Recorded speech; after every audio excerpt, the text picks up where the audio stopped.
My name is Charles, and I am the current commanding officer of Georgia Garrison. I am Scott, and I am currently a Deputy Legion Event Coordinator for the 501st and a Garrison Event Coordinator in Georgia.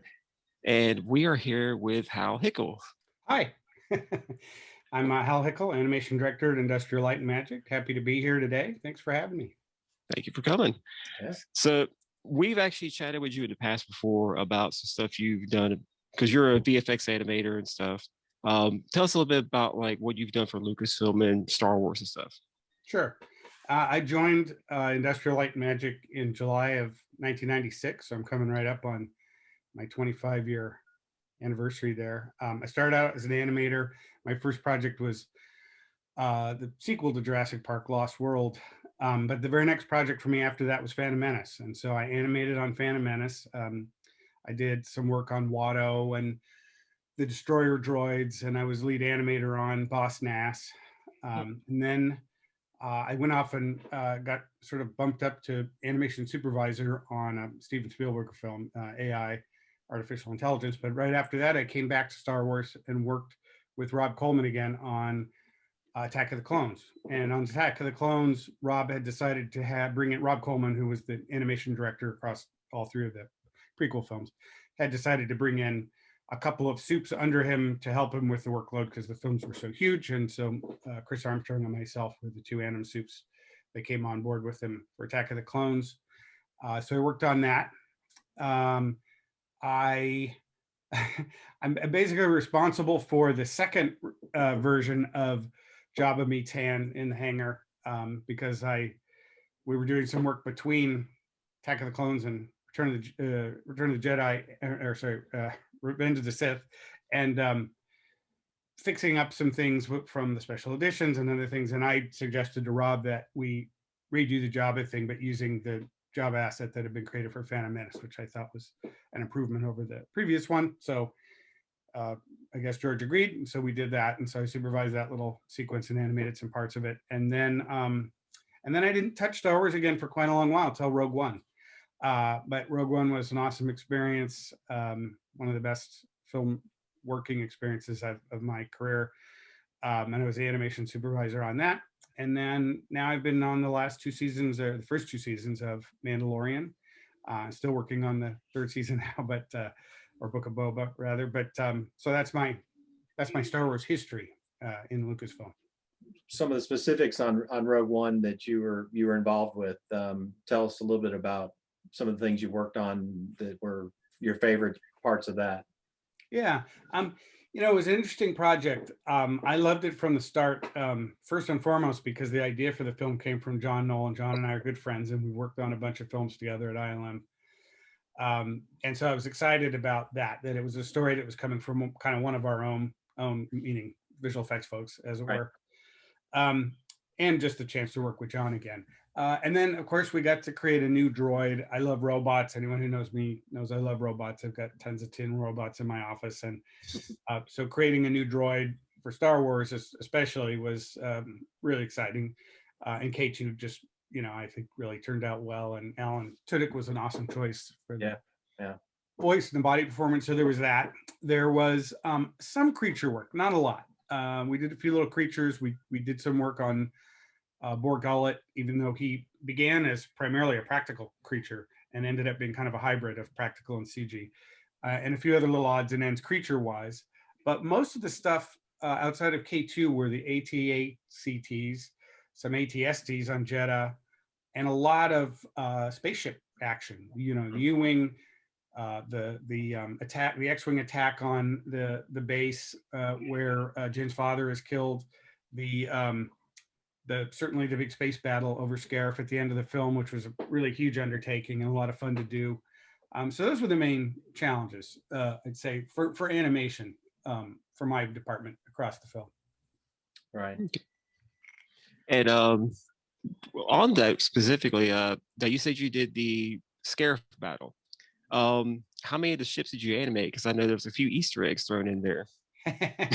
Well, we had to animate. My group had to animate all of them. But yeah, we threw in the ghosts, and that was fun because I think sometimes folks from the outside particularly now in the age of for instance, Disney owning Lucasfilm and all that, that sometimes those kinds of things happen because of whatever you want to call it, corporate synergy, trying to tie in one part of the franchise with another, whatever. But absolutely not. That was really just people talking the hallway. I actually think it originally transpired between one of our model supervisors, Paul Jacopo, or it might have been John Knoll, I forget, but having a chat with Dave Filoni and then just saying, oh, wouldn't it be cool if we did this? And then, it just happened. So, that to me is super fun. And it harkens back to the days and, at ILM when they're doing practical effects and they might insert some goofy thing like a tennis shoe in the asteroid field or whatever, those kinds of little inside joke things that are fun to do. So we had that. And then, the battle itself was just a massive, massive undertaking. We had, I think, made more difficult by the fact that the third act was being reworked while we were trying to craft the space battle. So, and the reason why that matters, obviously, is that because it's interlinked with the action that's going on the ground.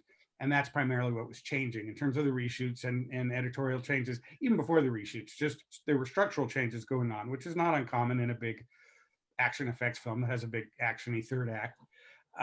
But because the moments when we were cutting from ground to space or ground to General Radis to the action in space or whatever order that was in, was shifting, we had to kind of be nimble and keep changing what we were doing. But what the great opportunity it provided, which is not always available to visual effects artists, was we put together a little sort of post-production story group with Dave Filoni and Carrie Hart and John Knoll and I and a few other people to brainstorm, not just in a visual effects way, like shot design or whatever, but actual story beats.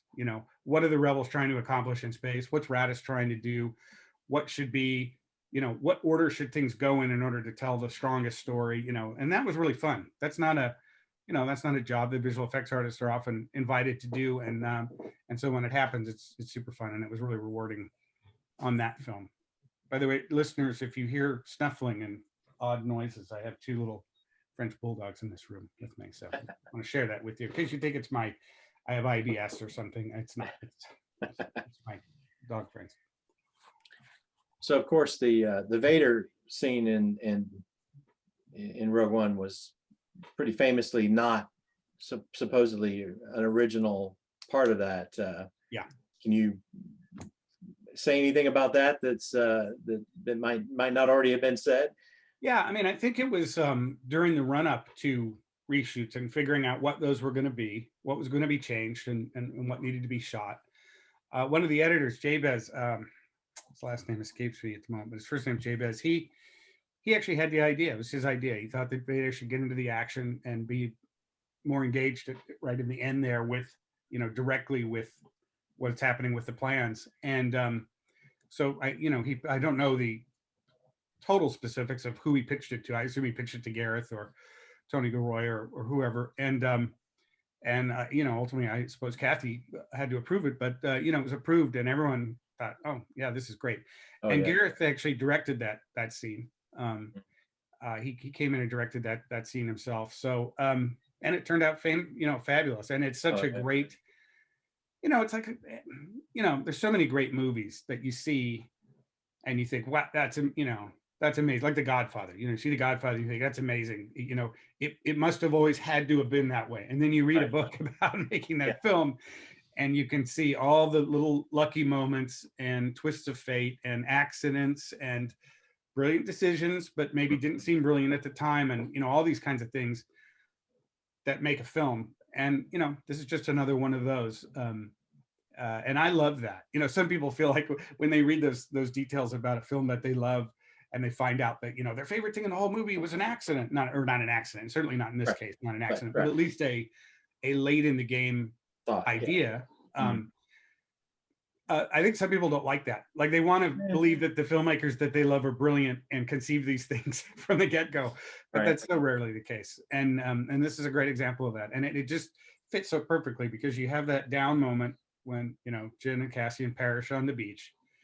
and that beautiful quiet music, and you cut to space, and the shuttle and the TIE fighters go by off to the thing, and it's this very kind of down moment, and you think, everything's lost. And even then, when you get into the ship, the energy goes back up because the alarms are going off and their rebels are scurrying around and they're trying to get the plans copied over to the little disk in time. But then, of course, when you hear that creaking in the ship in the darkness and the breathing, it turns into a horror movie, which is really unexpected. It just really punctuated the end of that movie. It just, it was my favorite part. Of course, Vader's the character that I like to cosplay, so it certainly was my favorite point. But that's awesome. I thought that whole movie too, it seemed to have so many different looks with so many different scenes of you had the beach, you had the the different planet. It almost had more variety of feels to it than even some of the other Star Wars movies. One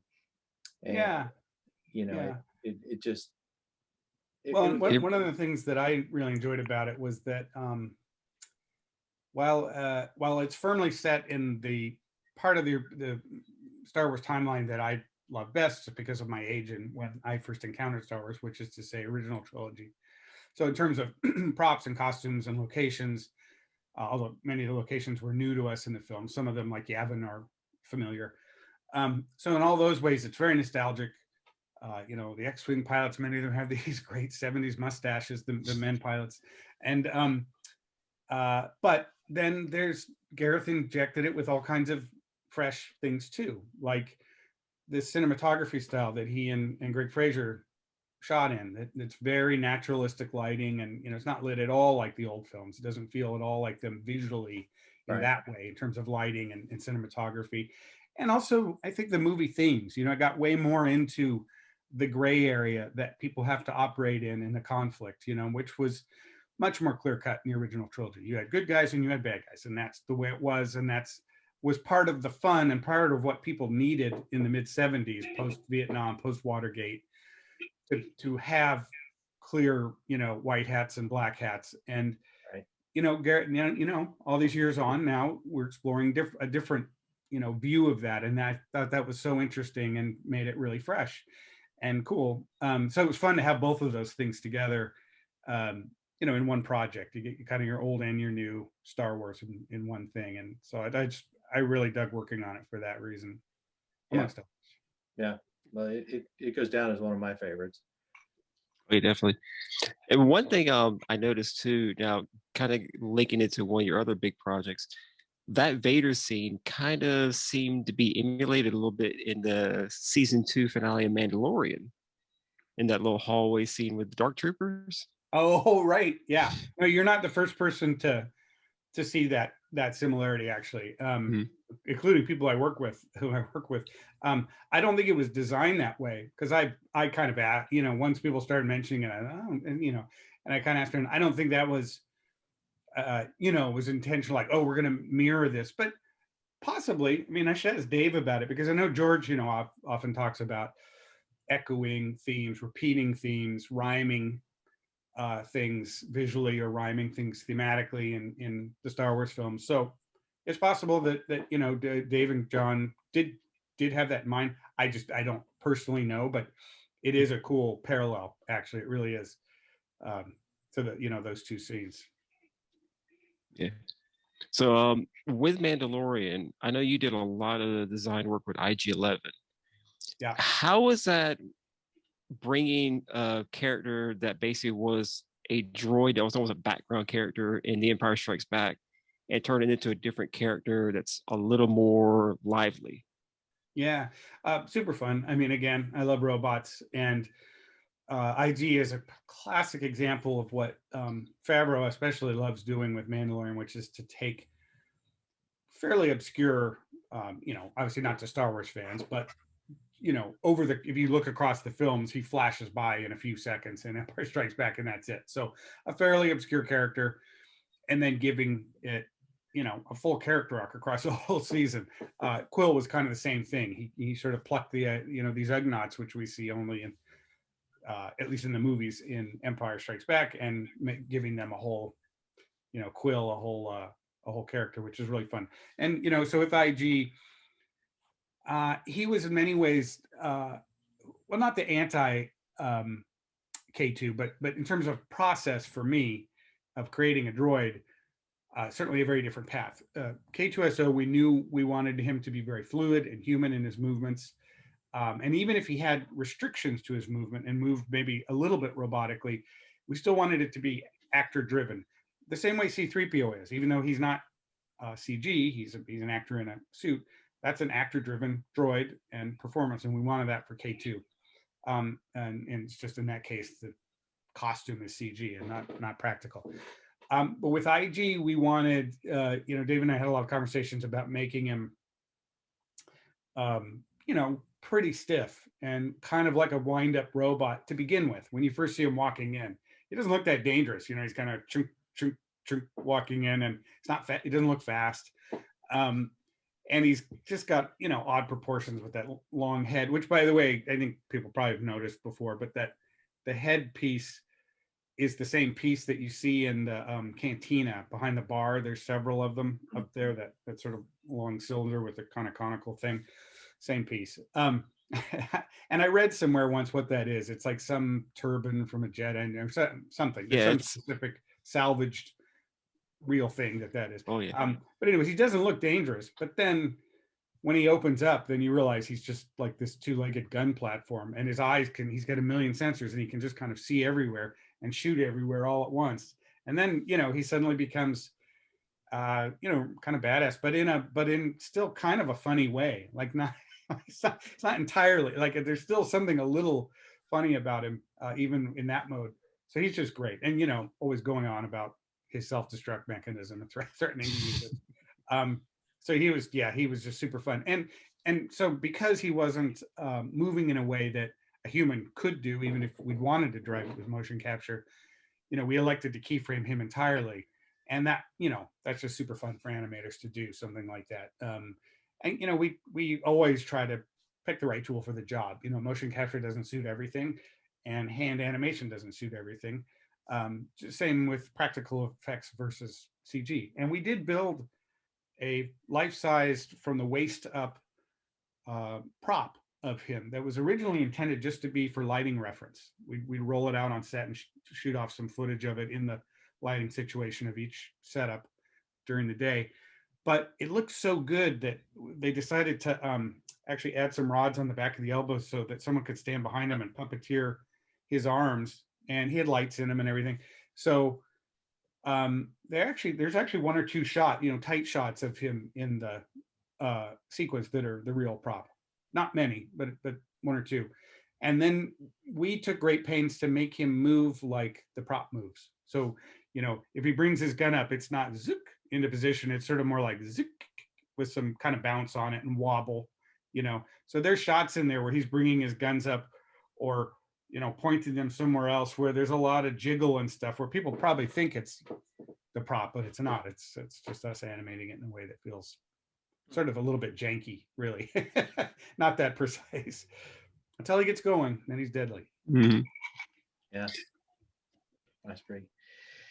So over the years, and since we're talking about the history of Elephant, and since you were involved with back to Phantom Menace and those days, I mean, how much change in the animation style have you seen in technology? Obviously, with Mandalorian now, you've got so many new tools and toys of things to use in your toolkit. You want to talk a little about that? The technology certainly has advanced a lot, and I'd say the most obvious ways are in how we render things. Mm-hmm. Things just look more real. Like when we do creatures, we have things like subsurface scattering, which we didn't have on Phantom Menace. That's more hair thing that makes the skin look waxy and real. Hair technology's gotten a lot better, and also other areas of effects like natural effects like fire, water, smoke. All those things have improved vastly. Right. Environments, all of that stuff. But the actual job of the animator, particularly when we're keyframing something, we're actually hand animating something like IG. The job really hasn't changed that much. It's kind of remarkable. I mean, our tool set The software's evolved over the years. We were using Softimage way back on Phantom Menace. We've been using Maya for many years now, and that's the program we use now. But basically, the animator sees the character on their screen, they move the part of it, they set keyframe on all the axes of that wrist, like in other words, where it is in X, Y, Z in space, and the 3 rotational axes as well. And then you go forward 20 frames and you move it over here and set another key, and the computer sort of in betweens them, which looks terrible and mechanical. So you go in the middle and you set a key up here so that you get a nice arc instead of a linear, weird looking line. And that's how you animate the whole character. And you have another sort of window that shows you these curves that represent, for instance, how that wrist joint got from there to there. And you can adjust the motion in those curves as well. You can do it visually in the scene, or you can do it with the curves. And usually it's a bit of both. And that method of working has, before I was at ILM, I was at Toy Story, at Pixar, working on Toy Story, Right. which was my introduction to CG. Before that, I was doing stop motion animation. And, all these years later, Toy Story just had its 25th anniversary not long ago. Actually animating characters is not that different. There's, again, the machines are faster. The image the animator sees is a lot better than it used to be. The representation of the character is better. Real time, yeah. But we also are always trying to do more. So we're still always bumping up against performance on our computers and trying to make sure, because it's especially important for animators to have really fast interactivity, so that when you grab the character, a part of the character, and move it, just for instance, that it moves, fast, and instead of like you grab it and drag and you're waiting for your computer to catch up, because you've got so many little adjustments and things you're constantly trying to make on the character, and then do a quick render and then go, oh no, now the shoulder's too high, and then it's iterative, and it's constantly you're revisioning, and if it's slow, you can imagine how much it drags you down, and it slows down because your brain's way ahead of what your hands can do. Right. Even if your machine is fast and your character rig is faster, and your brain's always ahead, and the more you're slowed down in achieving what's in your brain, the harder the process is. So it's kind of amazing to me that we don't, we're not all sitting there with Oculuses on and like Rococo motion capture bodysuits puppeteering our characters, which is maybe that's fine. Again, we use motion capture when we need to, and we do it in a motion capture stage, or we do it on set with a kind of different system like we did with Alan and K2. But anyways, just all that just to say that remarkably, little has changed in the actual day-to-day job of animating characters in the computer, which kind of blows my mind. So do you do a lot of do you have the live action shot stuff that you work with while you're doing the character animation, or are you doing that separate? Or how do you interact with the character animation and the live action? Yeah, it's a bit of both. We'll do work in pre-production ahead of shooting that informs shooting. So that could be pre-vis work, pre-visualization work, where we're animating not at a very high level of polish in terms of the look and the movement, but enough to tell us kind of what certain actions and things, actions of character, like just as an example, let's say we're doing a dinosaur picture and we know we're going to have a scene with a T-Rex kind of running through a scene. We'll want to at least work up a good looking run cycle, running animation of the T-Rex well ahead of time. So we understand in real physical space, how many miles per hour he can go, how much, how long it takes, so that when you go out and you shoot your scene of the terrified people running away from nothing until you put the dinosaur in, that you're, panning at the right speed, that you're anticipating where the dinosaur is going to go. And there's even now, some technology that's helping us with that, that has evolved over the years in terms of visualizing things on set while you're shooting the actors and seeing sort of that animated dinosaur while you're shooting. Talking about like the volume. Yeah, and so that stuff's helping that end of it. But so there can be animation before shooting happens. Then during shooting, mostly you're focused on shooting, and me and my job, I'm visiting set, not through the entirety of shooting. The visual effects supervisor is certainly there through the entirety of it.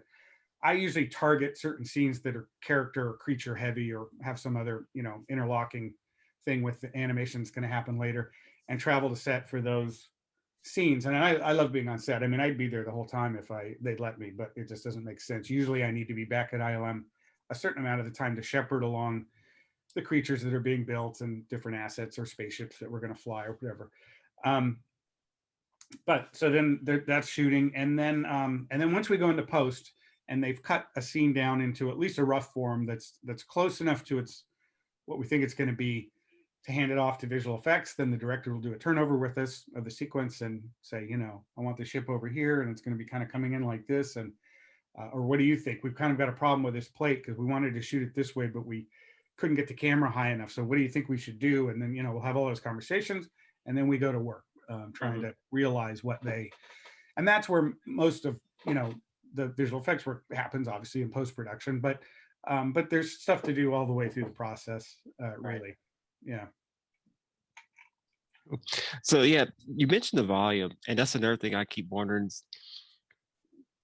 Back when you did like Phantom Menace and Attack of the Clones, a lot of that was filmed on blue screen and green screen. Yeah. And now it's like you've got this really nice 360 monitor that can basically just show you everything in real time. How has that really changed as far as like how filming goes, even with animation? Well, I mean, it's certainly made many things possible, particularly for because originally, I think most people know this by now, but back around, what was it, like 2008, mid 2000s, somewhere in there, George Lucas and Rick McCallum were trying to figure out how to do a Star Wars live action TV show. And they didn't, you know, the volume wasn't a reality yet. And so the idea was to build kind of minimal sets and do the rest in blue screen, but try to do it in a really economical way and maybe leverage game engine. Well, I don't know about if they were trying to leverage game engine technology at that point, but in any case, they were trying to figure that out. And I think in the end, it just didn't make financial sense. The sort of standard pipeline visual effects were still too expensive and too slow to do a Star Wars film where, you know, you're almost always in some kind of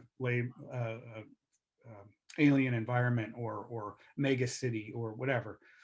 So, or even a real landscape like Tatooine is Tunisia, but you know, you can't afford to be flying off to places like that or Iceland or wherever on a TV schedule budget. So, so it went away, and that's one of the things that the volume has made possible is to have a show with, you know, all that scope and all those alien worlds and everything, but that can be shot economically. But of course, it's now being used for big feature films and all that as well. And I don't know that it's definitely not something that's going to change how all films are made, but it's a great new asset for people making films where it makes sense. And that doesn't have to mean big visual effects projects. You know, I can imagine, you know, there's a lot of visual effects people don't even see these days, even in things like romantic comedies and stuff, where they've, you know, it's supposed to be New York, but they shot in Toronto and they need the street, you know, view down there. You know, they want to see the Empire State Building at the end of it. And there's a lot of effects like that people have zero idea even were in effect. And that kind of stuff can be made easier too, as this technology matures and becomes, you know, more widely available. So there's all that. Now, in terms of what I do, which is mostly creatures, vehicles too, spaceships and things, but mostly creatures, characters, droids, things like that. So far, it hasn't changed my work at all. That work is still, if the creatures are CG and not practical, we're still doing that largely in post. However, I'm looking forward to using the technology to do interesting creature things. Like an example I've given previously is, let's say you've got a character that's 15 feet tall, that's going to be CG. And so you could have actors on the volume in some, you know, interesting environment. And next door, you can have a traditional motion capture stage with a performer there who's performing the creature. And that motion is being retargeted in real time onto a CG version of the creature that's being displayed in the volume. So the actors in the volume know where to look and at what angle and can react to this thing. And even if the rendering in the volume, because it's real-time rendering, it's you know, not at this point in time, not quite to the level that we can get in sort of offline post-production rendering, particularly for things like creatures with skin and hair and all that. Although I think we've all seen some amazing demos in recent years of digital humans, like the metahuman thing that, that just came out with Unreal. Amazing stuff, like brilliant.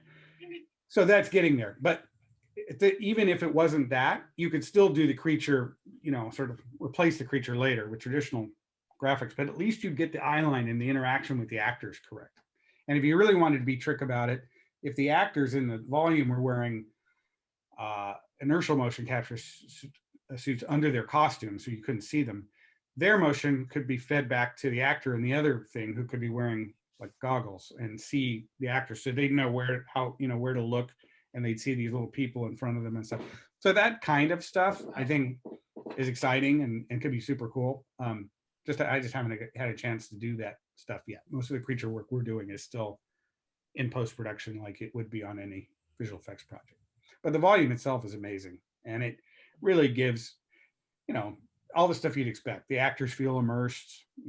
We have much better lighting on them, particularly for a character like Mando, who's largely in shiny clothing in his armor. But even for actors that just, in normal outfits, you can see the difference, just the way that the light wraps around them. It's just so much more natural than, shooting against a blue screen and trying to imagine what the background's going to be in light for it, and then put the two things together much later and go, well, it kind of works, but we'll have to manipulate it a lot to try and get them to really seat in there. In the volume, they immediately. And the cameras are also tracking with the CGI too, right? It knows where everything is going to be. Yeah, I mean, it's kind of amazing. So it's if you imagine, it's a big cylinder stage with a curved wall. It's all LEDs, and the ceiling's all LEDs, and the game engine is feeding, imagery onto this big curved environment. And so it could be a desert scene, let's say. So you walk into the volume and you look, and it looks like you're out in the desert. Now the camera, I was obviously only seeing a certain chunk of it at any given time. And so they've done something clever, whereas within the camera viewing area, that area is rendered at high res and with the correct perspective adjustment for where the camera's looking and what the actors are. So in other words, if you imagine this round stage, this cylinder stage, let's say you've laid down a path, a physical path. Set deck came in and laid down a path, a brick path on the ground that the character's walking on. And that path runs right up to the wall. On the other side of the wall, you obviously want that path to continue off into the CG environment. Now, and we've done that, right? So there's a CG path that matches the real path. Now, if you're not looking through the camera, that path may appear to go off at a weird angle when it hits the wall. But if you're looking through the camera, we're tracking the camera in 3D space, and it's rendering the 3D environment only within the camera viewing area at the correct perspective. So as the camera moves, it sort of changes. And through the camera, that path always looks continuous and like a match. But to people not looking through the camera, it looks a little weird. Now, outside the camera viewing area, we're still rendering the desert environment, but just without the perspective correction and at a slightly lower level to save up all the processing for the viewing side. But the reason for that is to give us the wraparound lighting that's correct for the scene. But all that stuff is off camera, so it doesn't have to be at high res, and it doesn't have to have the perspective correction. So it's pretty clever. And our production designer Andrew Jones, sorry, mixing two different names there, is brilliant, and he works hand in hand with our folks at ILM. He's got his what we call the VAD, the virtual art department. So he's responsible not just for physical set props and set dressing, but how that then fits together with the digital world, and he's art directing that as well. And of course, he's working with Doug Chang in the ILM art department that's conceptualizing all this stuff from the very beginning, from the script pages. And it's just it's a great team. They come up with amazing stuff. Every day I see in dailies, I see incredible. And we do all these location scouts in virtual worlds, and some of the people in the meeting are in an Oculus, especially whoever's driving, but also a few other key, like John, and likely the director of the episode will actually be on Oculus. The rest of it are just watching a feed on our because we're still, many of us working from home, watching the feed of it. But it's just amazing because they're basically, it's like a location scout. It's as if someone went to a location and sort of FaceTimed everybody as they walked through and went, oh, look how cool this room is. We could shoot this here and move this over. Only it's way more sophisticated than that. But just to say, we're all in there together in this virtual environment, looking around, and John can be in there saying, I don't think the ceiling's high enough because, remember, we're going to have this shot where we crane down and, with the crowd there and everything, and it's really got to feel grand and, whatever the thing is. He's always mindful of the story, and all that stuff can be changed on the fly. And that's way before, these are simplified versions of the environments, and then they can, be refined and built out and then textured and everything, and then they get handed off on the day of shooting, and they get fed to the screen. And it can be used for interior shots too, right? Like totally buildings and interior building. Wow. And that's the crazy thing too, is your brain knows that you're in a stage with a completely curved wall. There's no corners to this stage. It's curved. But if the environment that's being projected is a square room, like Werner Herzog's office in season 1, or right, that hangar when they finish the whole Juggernaut chase in the next to last episode of season 2, and they finally get to the refinery and they pull in, and there's that big sort of staging area that the Juggernaut's pulled into. That's another one that has very strong kind of rectilinear lines. It has corners, it has a ceiling edge and all that. And when you're standing in there, it does not feel like you're in a round room. It feels like you're in a big box. And it's like, you really have to start looking for the edges and things to remind yourself, oh, that's a curved wall, not a flat wall. We had a guest on our Zoom who mentioned something about the Zoom or the volume with that. He talked about how sitting in the Mandalorian ship, the Razor Crest, and flying through space, they actually had the volume versus having just a blanket with dots on it. Yeah, no, it's cool because it can be, a sky with clouds out there that are passing by. It can be stars. It could be hyperspace effect, whatever, on the volume. And if you're sitting inside the Razor Crest, particularly if outside they're rolling the horizon, doing all this stuff, you can get seasick pretty quick because it's very visceral. Like, it's not, your brain is saying to you, it's moving. We're turning upside down now. But then another part of your brain is saying, oh, no, we're not. And then that's when your stomach starts to say something, chime in the third chorus there. But it's really cool. And they can do a lot of neat things. Like if they are shooting, let's say it's a dogfight with Mando and he's in there and camera angle is behind Mando. So we're looking out the front of the Razor Crest, or, rest in peace. And you see the stars or whatever out there.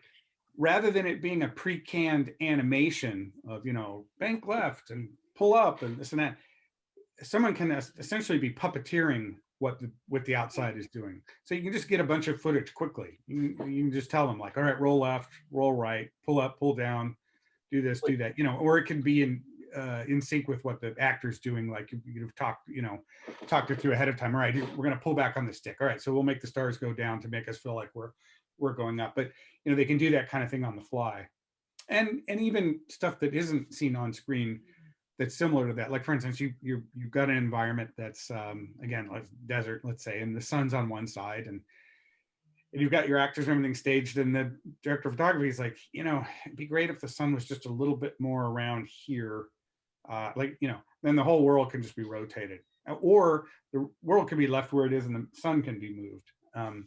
So that kind of stuff is really great. And I mean, if you think about that, and 50 years or 25 years or whatever, I mean, that alone, if you go back and you look at the old Star Wars, the how many clips of dogfighting in space and things would be reused because of how expensive it was to reshoot those things. You catch that and you go, I think I've seen that before. Oh yeah. Maybe not Star Wars, but other things that may be done, space shots and things, you see ship things reused. I was rewatching New Hope just a couple days ago because I was looking for something specific. And for the first time, since I was 12, I noticed something I'd never seen before, which is that there's a shot, and probably everybody else will be like, yeah, duh, but I never saw it. there's a shot when the Millennium Falcon's being pulled into the Death Star on the tractor beam, and it's a frontal shot of the Falcon. So if you're the camera, it kind of comes, I think, from the side, kind of comes skating in and then centers up on camera and kind of comes towards us. It's not it's not the one where it comes in the aperture of the Death Star, but it's a little bit before that. Anyways, that shot got reused as they're approaching Yavin. That's just that exact shot. They just reused it and cut it in. So it's in that, there's that series of shots of, there's like 3 or 4 in a row of just the Falcon getting closer and closer to Yavin and coming around. And one of those shots is that shot repeated over again. Somehow I just never noticed it before. Just another, I'm like, son of a gun, that's exactly the same shot. Yeah. So yeah, no, totally. I mean, everything ages, you know. I love, obviously, as I said, you know, the original trilogy is kind of my jam, but mine too. But I was, you know, the article one of the articles that set me on my path really was the first good visual effects article I'd ever read. It was before Cinefex came out, and it was in Cinefantastique, and it was about the visual effects of Star Wars and Close Encounters, a big double issue. And I forget whether it was Dykstra or Edlund. It was one of the two of them. It might have been Edlund.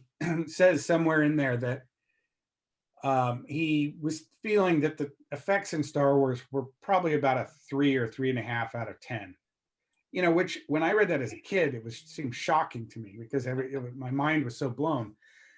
But you know, if you've examined it over the years, and particularly with an eye toward reproducing the feel of some of the effects, as we've been doing a lot on Mando, and you know, there are lots of flaws in there. I mean, even with the cleanup of the special editions, even before that, but particularly before that, if you looked at the original, lots of matte lines and contrast problems and stars passing through things and all that kind of stuff. And you know, that's just of its time. It was just exceptionally good for its time. But that's of its time. And if you look at the prequel films now, there's lots of stuff that feels, you know, dated in terms of CG technology, even though actually the prequels, even Phantom Menace all by itself has more miniatures in it than all 3 of the original trilogy films put together. But certainly the way the shots were assembled and the digital technology that allowed them to be put together, you know, a lot of that is got a dated look, and that's just life. That's the way it is. You know, movies move on. There's plenty of movies I love from the golden age of, you know, 30s and 40s and 50s that I adore. But when it comes to the occasional matte shot or miniature shot, you know, I gotta just, you know, well, that's what they could do then. And there are of course outstanding examples. I mean, I rewatched the Hindenburg not too long ago, like 75 maybe. Oh, amazing effects work in that film, just stunning. But for every one of those, there's, you know, so many films from that era that don't hold up, just as there are today. I suspect that the ratio is probably the same. I'd have to do some kind of deep dive to figure out what the ratio is, but I suspect that the ratio of really, you know, really amazing, you know, 2001, Blade Runner, Close Encounter, Star Wars, Alien, those kind of movies, to Damnation Alley or Marooned or, you know, Logan's Run. Mhm. You know, there was a bunch of films in that era that just didn't, you know, and Logan's Run Logan's Run and Marooned both won the Oscar for visual effects, but they're just not convincing. And I think it's probably the same. It's just back then it was a trickle, you know, you maybe had 3 films with any number of effects in them in a whole summer, and they didn't have that many effect shots overall. And nowadays we've got, you know, every weekend is packed with these huge mega blockbuster visual effects films that have 2,500 visual effects shots, plus all the stuff we see in commercials and music videos and everything else. I don't know, do people still watch music videos? Anyways, Who knows? yeah, but So now it's like a fire hose. But I think the ratio is probably still the same, or at least it was for a while. To be honest, in the last decade, especially the last 5 years, things have really kind of settled into a high gear in terms of the quality of visual effects. You see a lot less sort of really ropey looking bad CG or bad visual effects generally. I don't like to call it CG specifically, it's just a tool, but visual effects generally. There's still some, you know, there's still some stuff that gets razzed, obviously, online and whatnot, but a lot less of it. Like, especially when we get to the Bake Off in the Academy, and we're boiling it down to the 10 films in the long list for the Bake Off, and then from those, the 5 that are nominated for the Academy Award. boy, the work is just so good these days. You used to be, there'd be a film or two in there and you kind of go, how did that get in? I mean, not quite that, but there'd be a few where you'd be like, but now it's like, God, it works all so good. Just amazing stuff. Anyways, so it's kind of an exciting time, honestly, to be.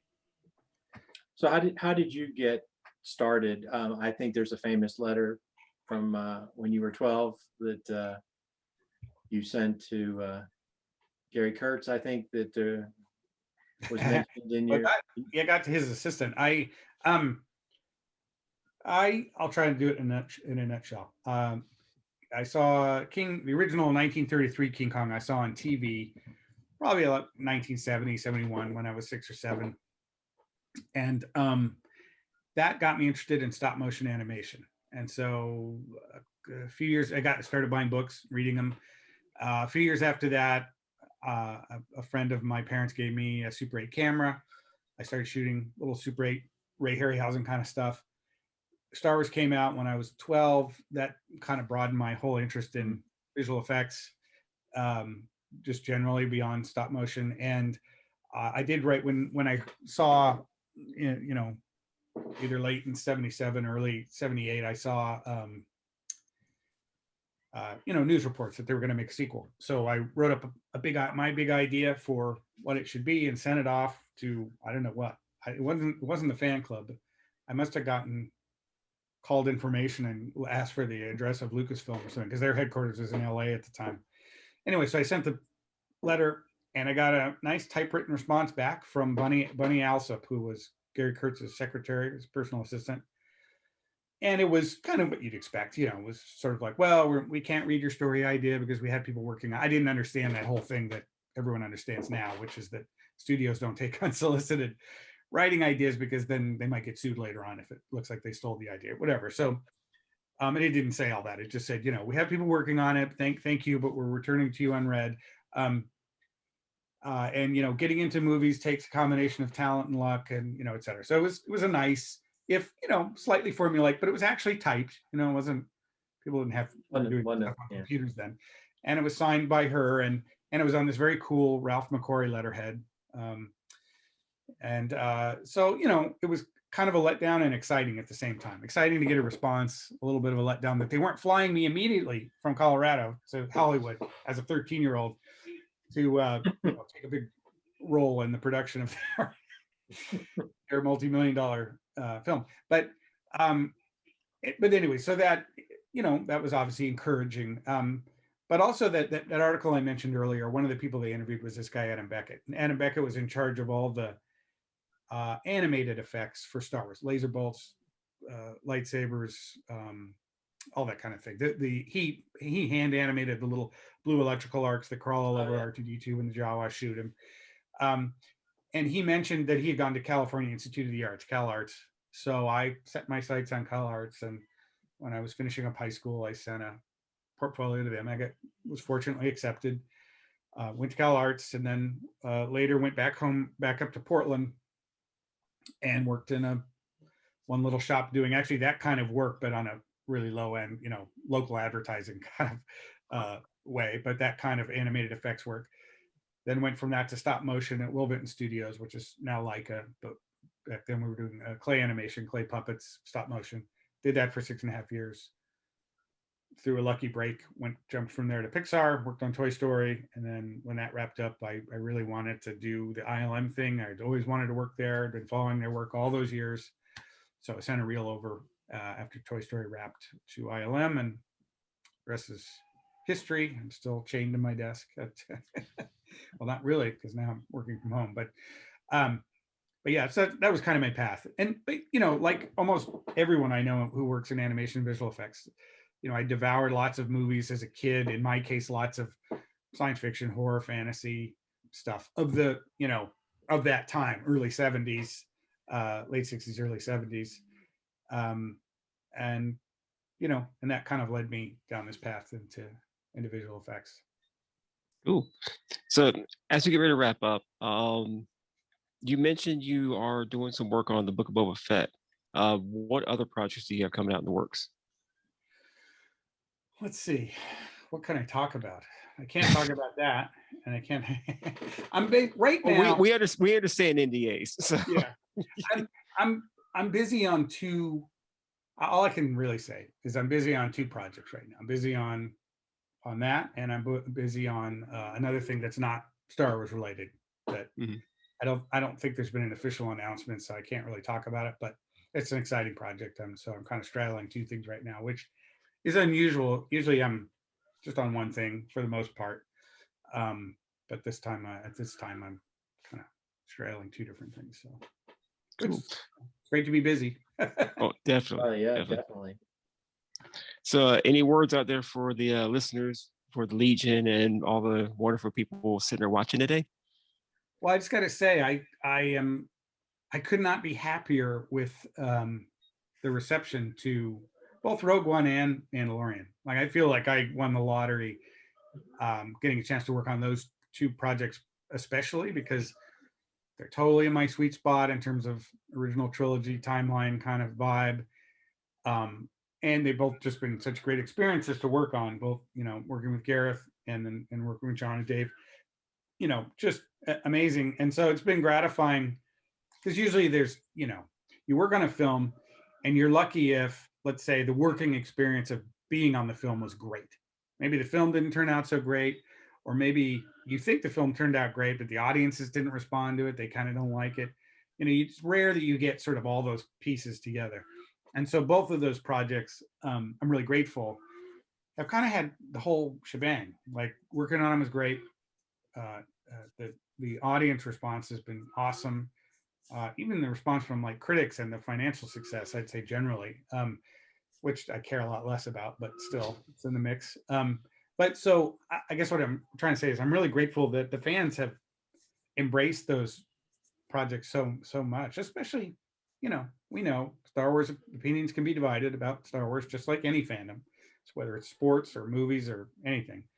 And it's really fun. It's been really fun to work on some projects that, I don't know if we can say that they're universally loved, but they're probably as close to it as any as any Star Wars thing ever gets. And that's been so fun. The other thing that's been really fun is usually, you work on a film, it goes out in the world, you sort of soak up the reaction, whatever, but you're kind of onto a new thing. The fun thing with the series, it's the first series I've ever worked on, is to be, working on the stuff while it's coming out and during, each episode drops, and we're already working on the next season, but still you're sort of soaking up the love for those episodes as they drop while you're working, and it kind of gives you energy and stuff. So I just appreciate everyone's love for the show. It's been great. Super fun. Cool. All right. Well, we do thank you for stopping by. Oh, appreciate it. Certainly appreciate all your hard work on the shows, and everyone, everyone loves the shows and all of your work, and Definitely. thank you for everything. You bet. Happy to be here. Thanks for inviting me.